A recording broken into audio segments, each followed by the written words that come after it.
Buenos días, pues estamos aquí reunidos en este encuentro de capillas de adoración perpetua. Vamos a iniciar con la oración para dar así comienzo ya a las pláticas, a las conferencias que varios sacerdotes vamos a ir dando. En el nombre del Padre, del Hijo y del Espíritu Santo, te pedimos, Señor, nos concedas la gracia de tu Espíritu para que podamos entender y comprender aquello que nos quieres dar, que la contemplación de tu Hijo sirva para nosotros para poder ayudarnos a contemplarte a ti, que contemplándolo y adorándolo te adoremos y te contemplemos a ti, que nuestra vida se haga semejante a aquello que adoramos y podamos llevar la comunión también a todos nuestros hermanos que se encuentran separados. Te lo pedimos a ti que vives y reinas por los siglos de los siglos. Amén. Pues quisiera empezar con el evangelio que se leyó en el día que el Papa dio la bendición Urbi et Orbi, extraordinaria antes de que, más bien en el momento en que empezaba la pandemia. Del evangelio según San Marcos. Ese día, al atardecer, les dijo: pasemos a la otra orilla. Despidieron a la gente y le llevaron en la barca tal como estaba. Otras barcas iban con él. En esto se levantó una fuerte borrasca, y las olas irrumpían en la barca, de suerte que estaba a punto de anegarse. Él se encontraba en popa, durmiendo sobre la cabeza, sobre un cabezal. Lo despertaron y le dijeron: Maestro, ¿no te importa que perezcamos? Él, habiéndose despertado, increpó al viento y dijo al mar: Calla, enmudece. El viento se calmó y sobrevino una gran bonanza. Entonces les dijo: ¿por qué estáis con tanto miedo? ¿Cómo no tenéis fe? Ellos se llenaron de gran temor y se decían unos a otros: ¿quién es este que hasta el viento y el mar le obedecen? Palabra del Señor. Gloria a ti, Señor Jesús. Bueno, pues dejando aquí un momento a un lado la Sagrada Escritura y poniéndonos en el contexto de el tema de hoy que vamos a ver, que es esta llamada de atención fuerte del Señor. ¿Por qué tenéis miedo? ¿Por qué tienen miedo? Y pues el Papa lo va desarrollando de una manera muy suculenta en relación de lo que nosotros como cristianos podemos estar pasando en este tiempo. Y bueno, en ese tiempo que cuando lo dijo, estaba iniciando pues esta contingencia, ¿no? Esta enfermedad. Se llevaba apenas unos meses de que se había descubierto el virus, había habido las primeras sociedades cerradas, las primeras ciudades cerradas, los aeropuertos, las iglesias, los cines, todo se había cerrado. Entonces se sentía esta pesadumbre, ¿no? Y el Papa inicia con esta frase, ¿no? Al atardecer, y pareciera que este atardecer ha seguido transmitiéndose a través del tiempo hasta estos meses, con incertidumbre, con oscuridad, con faltas de amor, faltas de caridad tremendas entre los seres humanos, ya no solamente entre los cristianos, sino entre los seres humanos, que más que estar cerca del Señor, más que estar cerca de ver al hombre como un igual, como lo desea el Papa en esta oración que hace, lo ve, pero ya no lo contempla. Y yo creo que parte de lo importante de nuestra oración en las capillas de adoración perpetua es la contemplación. Porque si en la Eucaristía comemos a aquel que nos da la vida, en la contemplación en las capillas de adoración perpetua observamos a aquel que nos ha salvado, aquel que nos ha alimentado. Anticipamos, como yo creo que lo han oído muchas veces, esta contemplación del reino eterno, esta contemplación que nos lleva al encuentro con Dios, a ese eterno presente, a ese estar con Él que es, y ya no estar para otra cosa. Yo me imagino mucho este episodio de San Pedro, de San Juan, de Santiago, que al contemplar al Señor dice el Evangelio de San Juan, se quedaron como muertos.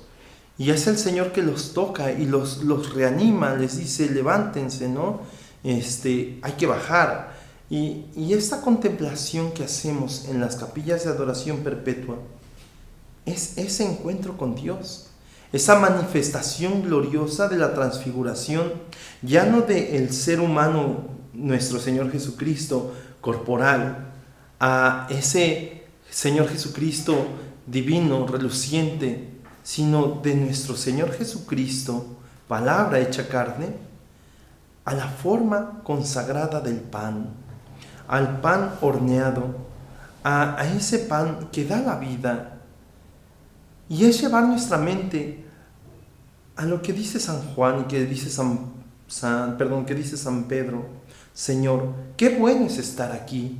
Hagamos tres chozas, una para ti, una para Moisés y una para Isaías. Se me olvida el nombre del profeta. Para Elías. Una para Moisés, una para él y una para Elías. Y este encuentro con el Señor, pues llevarnos a desconocer incluso las necesidades que nosotros tenemos, porque estos tres no piden otras tres cosas para ellos. Ellos solamente se quedan con el querer contemplarlo, con el querer estar con Él. Ahora bien, regresando al tema, en la Eucaristía, cuando nosotros estamos con el Señor, Él se puede permanecer dormido. Él puede parecer que está dormido, pero no es porque Él esté dormido, sino que, yendo a nuestra conciencia, me pongo a pensar: ¿cuántas veces nosotros lo dormimos? ¿Cuántas veces lo dejamos en la popa, allá atrás? ¿Sí? ¿Cuántas veces lo dejamos pues en el olvido? Y aunque estemos contemplando, aunque estemos encontrándonos con Él, pues el pensar, ¿no? Pues ¿a qué horas empecé mi hora? ¿A qué horas va a terminar mi hora? Ya tengo sueño cuando les toca en la noche y estar pensando a qué horas va a terminar y a qué horas va a llegar el que no viene. Y estas cosas nos distraen, ¿no? Y dormimos al Señor. Ahora, la tormenta. La tormenta es muy importante porque me pongo a pensar en lo que expresa Teresita del Niño Jesús, en ese hijo enamorado del Padre, en ese hijo que al encuentro con el Padre lo lleva a conocerlo, y esta ternura que despierta la confianza que tiene Cristo, nuestro Señor Jesucristo, al Padre, de a pesar de la tormenta estar dormido. Esta confianza en el Padre es algo que nosotros debemos tener. Es algo que debemos aceptar como hijos que somos también por el Cordero, como hijos que somos por el bautismo, para poder así entrar en nuestras almas, en nuestros corazones y poder conocer perfectamente lo que quería decir Jesús cuando pregunta: ¿aún no tienen fe? ¿Qué es la fe? La fe es esto que nos une al Señor y despierta la confianza, que despierta la esperanza, que despierta el contar con la voluntad del Señor como principio y sentarse, descansar. Me pongo a pensar un poco también en esta confianza que se le tiene, digamos, en los juegos mecánicos, ¿verdad? A muchos no les gustará, yo soy uno de ellos, no me gusta. Pero, ¿cuántos sí se suben a un juego mecánico y confían en un arnés? Y confían en un cinturón de seguridad, en un seguro que se les pone, y lo suben a pues, ciertos kilómetros por hora, ¿no? A alto, arriba, abajo, y a todos lados, y muchos se sueltan. Porque confían en el arnés, porque confían en el sistema de seguridad. Y sobre todo por algo que saben que va a terminar. Yo creo que alguien no se subiría a un juego mecánico de estos para la vida eterna, ¿verdad? Pues sería un sinfín de subidas y bajadas, terminaría muriéndose, seguro, médicamente, el cuerpo no creo que lo aguante. Entonces, en la comparativa del por qué tienen miedo, aún no tienen fe, es momento de preguntarnos, ¿la confianza nuestra en quién está?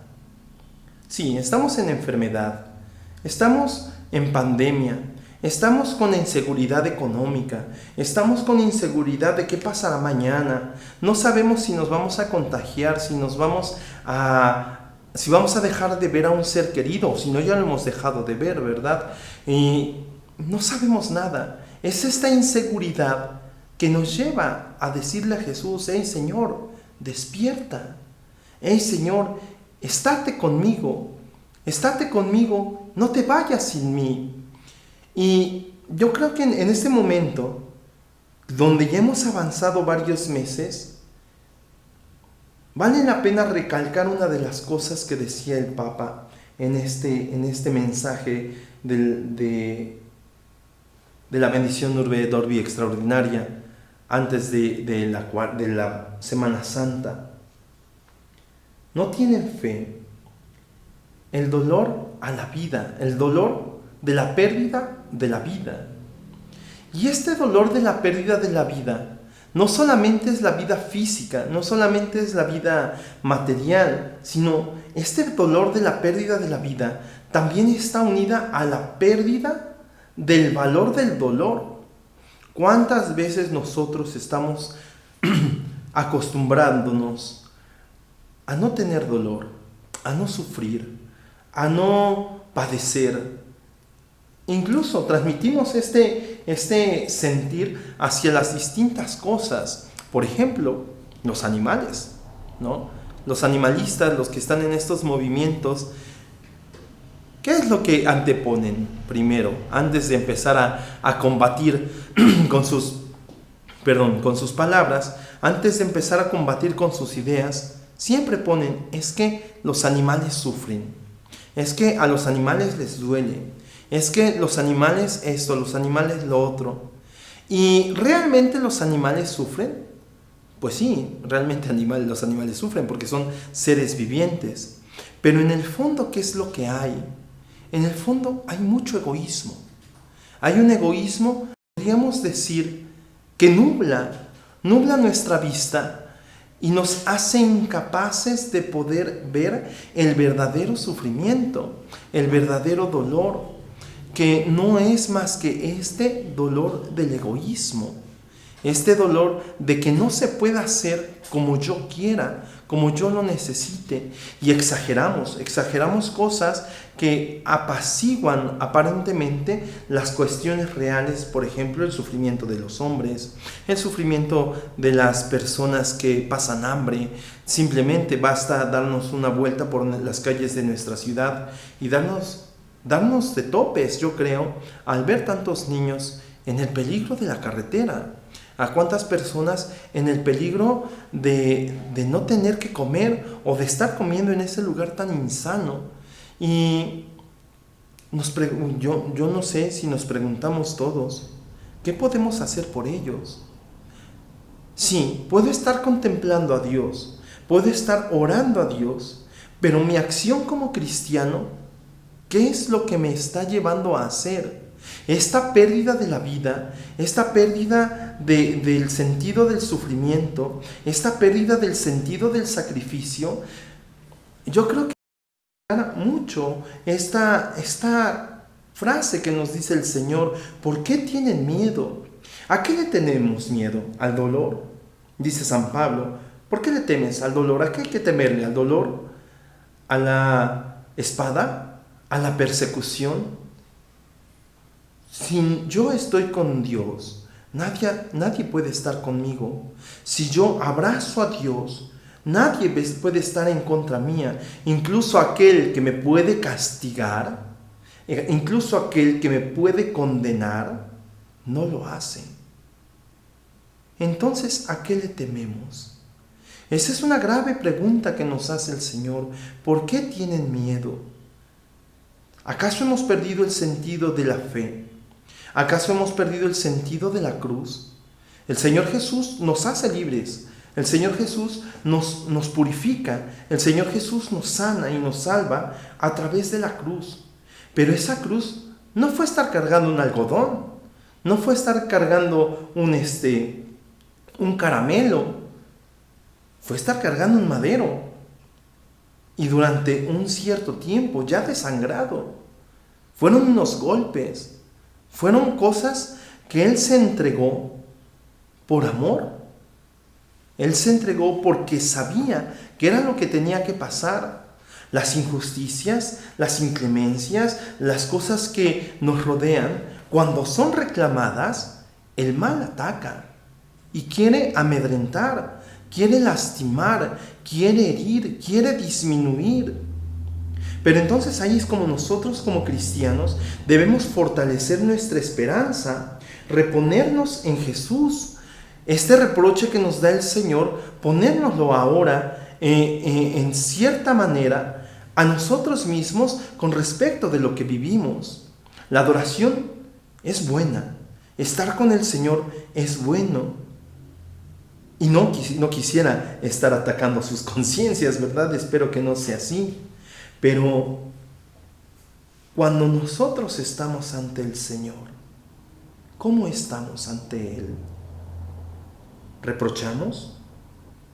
¿Le contamos mis cuentitos? ¿Mis necesidades?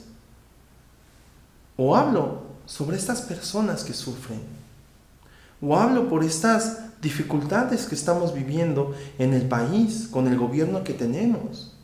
¿O estamos poniéndonos de acuerdo con el Señor de cómo obrar bien, de cómo obrar mejor? ¿Por qué tienes miedo? Increpando al mar y al viento, calla, enmudece. Debemos esperar ese calla, enmudece, pero desde la esperanza de nuestro corazón, sabiendo atacar con la espada y la armadura de la luz, no con ataques violentos, no con ataques de razonamientos esforzados, sino realmente con la esperanza. Y una cosa muy importante que creo que nos debemos poner en cuenta es contemplar al Espíritu, saber ver en el Espíritu Santo las palabras, y no solamente las palabras, las acciones que como cristianos debemos hacer, las acciones que como cristianos debemos transmitir a aquellos que nos rodean, las acciones que como cristianos debemos dar por testimonio, porque no es posible solamente estar en la oración sin llevar a la acción. Santiago lo dice en su carta: muéstrame tu fe sin obras, que por mis obras te mostraré mi fe. El ser cristiano, el ser cristiano es hacerse Cristo. Y yo creo que Jesús, si bien por su ser divino hubiera sanado esta enfermedad en un cerrar y abrir de ojos, ahora también nos habría hecho ver la necesidad de poder compartir este dolor, este sufrimiento. Yo veo mucha gente encerrada, yo veo mucha gente con miedo, yo veo mucha gente entregada a lo que manda, ¿no? El cuidado de la salud, el cuidado de no contagiarse. Pero el Papa lo decía, el miedo a la pérdida de la vida. ¿Es que estamos idolatrando la vida? ¿Estamos llevando a nuestra vida a una idolatría? ¿Qué sentido tiene nuestra vida? ¿Qué sentido tiene el que vivamos solamente? Me pongo a pensar en las personas que les digo que están encerraditas en su casa. Pues tienen con qué estar encerrados, tienen con qué estar manteniéndose, tienen con qué recuperarse de algún modo. Pero ¿y los que no tienen que comer? ¿Y los que sufren en el día a día de estar no solamente con la enfermedad ahora del coronavirus, sino con enfermedades de alcoholismo, enfermedades de drogadicción, enfermedades de hambre. Podríamos decir que es una enfermedad, porque es algo que enferma a la sociedad. Todas estas personas necesitan que salgamos, necesitan que nos encontremos con ellos. Sí, hay que cuidarnos, pero ese cuidado hacia nuestras personas, yo creo que también se debe prolongar hacia el cuidado de los demás, hacia la protección de los demás, hacia llamarles la atención si es que no están usando cubrebocas, llamarles la atención si están haciendo algo que no es debido por el bien de todos. La gente necesita el encuentro con Dios, pero el encuentro con Dios también necesita manifestarse a través de la vida diaria. No podemos hablar de un encuentro con Dios solamente en el templo, solamente en la iglesia, ¿cómo se llama? Edificio. La iglesia somos los bautizados.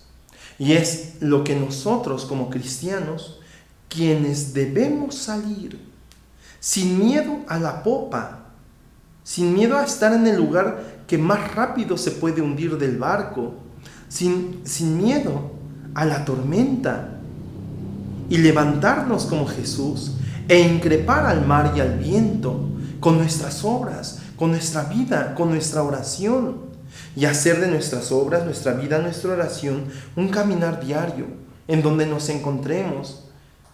Yo me pongo a pensar un poco también en estas personas que se encuentran lejos de nosotros, nuestros familiares, acercarnos por medio de el teléfono, una videollamada, pues con ¿cómo se llama? Un traje de astronauta, ¿verdad? E ir a visitarlos. La soledad es muy difícil de llevar, es muy difícil de soportar, sobre todo cuando esta soledad está hecha por la falta de fe, por la falta del encuentro con Dios. Quisiera pensar también que esto no se va a acabar. Quisiera pensar que esto no se va a acabar. Al final de cuentas es una enfermedad y solamente que le erradiquemos o por los cuidados higiénicos y se mueran los que ya están enfermos, que es algo muy cruel. Es muy cruel pensarlo así, pero es lo que se está buscando. O que se sanen los infectados o que se mueran los que están enfermos. Y los que estamos encerraditos, pues ya no nos infectaremos porque ya no hay de dónde infectarnos. Y se oiría muy feo este dicho, ¿no? Muerto el perro, se acabó la rabia. Y pensar así, pues es un poco duro para nosotros cristianos, ¿no? O ponernos a pensar tal vez en la búsqueda de la cura. Bueno, pero esta búsqueda de la cura lleva la paciencia. Lleva también el ponernos en riesgo de encontrarnos con el virus, de ponernos en riesgo de encontrarnos con las dificultades humanas. Y pues estas dos cosas unidas deben sopesar en nuestras mentes, sobre todo porque el final algún día llegará, algún día se manifestará. ¿Y a quién le deberemos ese final? ¿A los científicos? ¿A los que supimos o supieron controlar la enfermedad con la higiene? ¿A quienes lucharon por buscar un remedio de algún modo que alcance para paliar los dolores y los sufrimientos y entonces sanar y no morir? ¿O a quién le daremos gracias? Por eso yo creo que la contemplación de este tiempo no solamente debe ser una contemplación física, sino debe ser una contemplación del corazón. Pedirle al Señor que nos ayude, que nos manifieste el encuentro con Él, que nos sepa conducir para poder así dar a conocerlo, para poder así vivir lo que Él nos pide, para poder así compartir también el dolor con los demás, para poder así encontrarnos con aquel que sufre, con aquel que lucha, los enfermeros, por ejemplo, los médicos, el personal de salud, las farmacéuticas, pobres mujeres que están ahí atendiendo en la farmacia y luego pues llegan estas personas con un resfriado, ¿no? Y pueden contagiarla sin siquiera tener una culpa mayor, etcétera. Pensar en estas cosas, pensar en Dios y poner a Dios estas cosas significará para nosotros encontrarnos con esa luz al final del camino, con esa luz al final del túnel, con esa luz que nos lleva realmente a ver al hombre como prueba, como obra, como magnificencia de Dios. Ahora bien, está la oración, está la contemplación, está el meditar la palabra de Dios y tal vez darnos un poco esperanzas, un poco fantasiosas, de decir, yo con mi oración y con el que encuentro con Dios, esto me va a salvar, ¿no? O esto va a salvar al mundo. Pero el peligro de estos pensamientos es el que les pasa a los apóstoles, el que le pasa a los discípulos. Pues sí, han visto que Jesús hace milagros, han visto que Jesús obra maravillas, que Jesús predica con autoridad, que Jesús camina por las aguas, que multiplica los panes, pero aún teniéndolo con Él, tienen miedo. Aún estando con ellos, tienen miedo. Debemos saber en quién confiamos, hermanos. Debemos saber en quién ponemos nuestra fe. Debemos saber en quién ponemos el encuentro de nuestra vida. ¿Para quién se lo vamos a dar? Porque es ahí donde nuestra fe tendrá un verdadero sentido, donde nuestra esperanza tendrá un verdadero fin. Y entonces las obras de caridad por sí mismas se irán dando. Las obras de caridad que van acompañadas de la fe hacia nuestro Señor y que van acompañadas de la esperanza hacia el reino nuevo. Ahora regreso un poquito a lo que decía hace un momento. Este miedo de perder la vida. Este miedo de perder la vida, ¿es realmente un miedo consciente o un miedo de no saber vivir? Digo, porque podemos tener un miedo consciente de ese temor de no saber qué va a pasar cuando me muera, pero aún así estoy listo, estoy dispuesto a encontrarme con el Señor. O puede ser un miedo inconsciente de decir, es que pues no sé si me vaya a salvar, o no sé si de verdad creo en la vida eterna, o no sé si de verdad voy a encontrarme con el Señor. Yo creo que el saber vivir nos debe dar una forma especial de comportarnos. Y este saber vivir es el saber encontrarnos con el que es la vida. Es saber encontrarnos con el que nos ha dicho que nos va a salvar. Es saber encontrarnos con aquel que nos da la salvación. Y poder contemplarlo cara a cara. Poder contemplarlo a los ojos. Poder estar con Él y verlo tan profundamente que nos perdamos en el tiempo. Y entonces pasará. Entonces pasará que el encuentro con Dios tendrá un sentido distinto. El encuentro con Dios tendrá un sentido real, porque el reino de los cielos no solamente es un reino que se va a instaurar cuando Jesús venga. Él nos ha pedido que hagamos cosas mayores que de las que Él ha hecho. Y yo creo que una de las cosas mayores de las que Él ha hecho es instaurar el reino aquí en la tierra, como sal, como luz que somos de esta tierra, para esta gente, para esta generación que necesita también escuchar de Dios, que necesita escuchar de la esperanza con el Señor. Pidámosle pues que nos conceda esa gracia de poder encontrarnos con Él realmente, de poder contemplarlo a Él como Él quiere que lo contemplemos, de poder instaurar el reino de los cielos como Él quiere que lo hagamos en esta tierra, preparando el reino eterno. Por último, quisiera tener en mente que esta contemplación viene desde el encuentro con Dios, pero en una contemplación real, una contemplación puesta en los pies de la tierra,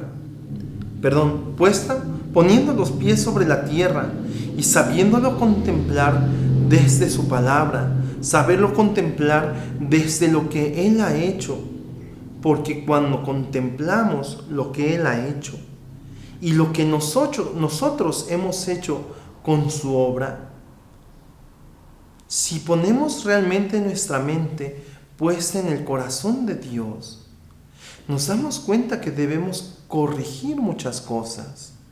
Nos damos cuenta que debemos anhelar que el hombre realmente dé esa luz a la cual Dios lo ha preparado.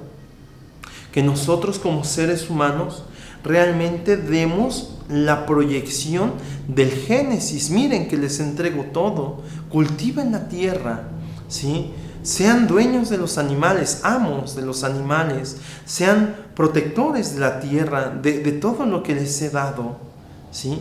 Crezcan y multiplíquense. El Papa Francisco en Laudato Si hace esa aseveración de que Él nos ha dado, el Señor nos ha dado las cosas de la tierra y el poder sobre ellas, no para explotarlas, sino para crecer, para santificarlas, y junto con nosotros el mundo santifique, porque el mismo mundo por su propia vida santifica a Dios. Que las obras del hombre sean para santificar más aún al mundo, junto con las alabanzas dirigidas a Dios. Y el contemplar a Dios en su obra, nos ayudará a mejorar la obra que Él nos ha dado, no en relación de que podamos hacer algo mejor de lo que Él ha hecho, sino que con lo que nos ha dado podamos ayudar a aquellos que no lo encuentran, con aquellos que no lo conocen, con aquellos que sufren, y podamos así darles a conocer a Dios por medio de lo que Él nos ha dado. Concluyendo un poco, la Eucaristía es un don que Dios nos ha dado. Es el pan único y partido que nos lo dio para dos cosas: para hacer comida y para hacer el encuentro con la salvación. Voy a repetir eso. La Eucaristía se nos fue dada por dos razones, o hasta donde yo comprendo. La primera, para hacer comida. Esta comida que nos hace uno con Cristo. El que come mi pan, el que come mi carne y el que bebe mi sangre, tendrá vida eterna. Y la segunda es para poder encontrarnos con ese Dios que nos asegura que estaré con ustedes hasta el final de los tiempos. Se queda en dos partes, al menos yo creo, en la Eucaristía y en la misma iglesia. Contemplando al cuerpo de Cristo, debo saber también contemplar a la iglesia. Contemplando el cuerpo de Cristo, debo también saber contemplar los sufrimientos de la iglesia. Adorando a nuestro Señor, debo saber que a la iglesia se le debe la misma adoración, porque somos un cuerpo y Cristo es la cabeza. Y si Cristo es la cabeza, todo el cuerpo es Cristo. Por eso, al encontrarnos con el Señor sacramentado en la capilla de adoración, no solamente tiene que venir a nuestra mente todos los actos de piedad, rosarios, jaculatorias, cosas bonitas para nuestro Señor, no. También debemos funcionar como ese sacerdocio común que Él nos ha dado, hablarle a Dios del pueblo y hablarle al pueblo a Dios. Hablarle a Dios del pueblo significa mostrarle al Señor lo que yo veo, lo que yo siento que el mundo necesita, y pedirle al Señor de su Espíritu para poder interpretar los signos de los tiempos y así poder darlo a conocer al mundo que hoy lo necesita, aunque a veces no crean que lo necesita. Quisiera concluir con este salmo que a mí en lo particular me mueve mucho las entrañas a contemplar a Dios, a contemplar su obra, a contemplar cada una de las cosas que nos ha dado. Y es el Salmo 8. Y quisiera compartirlo porque el poder contemplar este tiempo de enfermedad nos puede llevar a poder buscar la salud, a poder buscar la salvación, a quitarnos el miedo. Y al encontrarnos con el hermano, a encontrarnos con Cristo que está dormido, sí, pero está con nosotros. Y Él es el que nos invita a tener fe, para que también como Él detengamos el mar, detengamos el viento, con las obras que Él nos ha dado. Y dice el Salmo 8, poder del nombre divino, del maestro del coro según el Salmo de David. Ya ves, Señor nuestro, qué glorioso es tu nombre en toda la tierra. Tú que asientas tu majestad sobre los cielos, por la boca de los chiquillos de niños de pecho, cimientas un baluarte frente a tus adversarios, para acabar como enemigos y rebeldes. Cuando veo tu cielo, hechura de tus dedos, la luna y las estrellas que pusiste, que es el hombre para que te acuerdes de él, el hijo de Adán para que de él te cuides. Apenas inferior a un Dios lo hiciste, coronado de gloria y esplendor. Señor, lo hiciste de las obras de tus manos, todo lo pusiste bajo sus pies, ovejas y bueyes juntos, y hasta las bestias del campo, las aves del cielo, los peces del mar que circulan por las sendas de los mares. Ya ves, Señor nuestro, qué glorioso es tu nombre en toda la tierra. Que el Señor nos conceda esa gracia de poder administrar sus bienes, pero sobre todo el bien que nos ha dado su iglesia, administrarlo con amor, administrarlo con entrega, administrarlo con entusiasmo, confiados en que todo lo que hagamos sea para mayor gloria de Dios. Que Dios los acompañe y que tengan una muy feliz tarde y un excelente encuentro con nuestro Señor.